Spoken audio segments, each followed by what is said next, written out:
이런 가운데 미국 헤지펀드 엘리엇 매니지먼트가 현대자동차 그룹 보유 지분을 모두 처분했다는 소식입니다. 배경은 무엇인지 그리고 현대차에는 어떤 영향을 줄지 취재 기자와 더 짚어보겠습니다. 최나리 기자 나와 있습니다. 최 기자, 엘리엇이 현대자동차 그룹 지분을 언제 판 겁니까?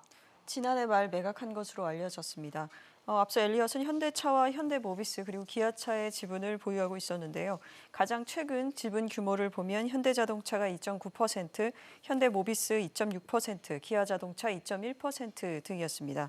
엘리엇은 2018년 4월 보통주 10억 달러어치, 당시 약 1조 500억 원 상당을 투자해 경영에 참여해 왔는데 약 2년 만에 철수한 셈입니다.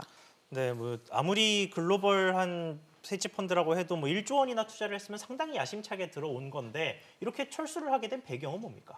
현대차를 공격할 명분이 더 이상 없었던 것으로 보입니다. 엘리엇은 종종 현대차 경영에 제동을 걸어왔었는데요.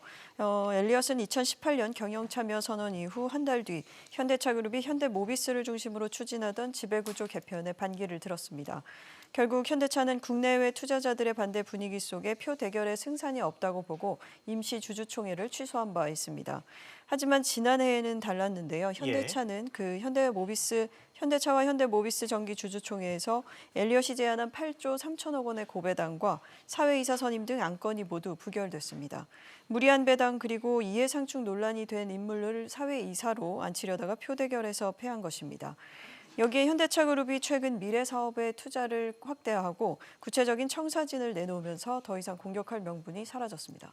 네, 이 표대결을 통해 현대차 그룹 주총에 영향력을 미치기 어렵다 이렇게 판단을 한 것으로 보이는데 현실적인 손실도 이번 결정에 영향을 줬다고요?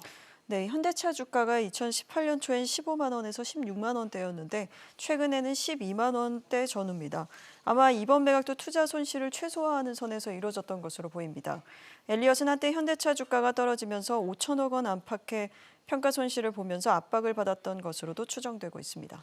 네, 그러면 이렇게 엘리엇이 철수를 하게 되면 현대차는 어떤 영향을 받을까요? 엘리엇의 변수, 다시 말해 불확실성이 사라짐에 따라서 현대차 그룹의 지배구조 개편이 탄력을 받을 것으로 보입니다. 결국 미래차와 모빌리티 사업을 향한 중장기 투자를 확대하는 계기를 마련한 것으로도 평가가 되고 있습니다. 네, 최 기자 이야기 잘 들었습니다.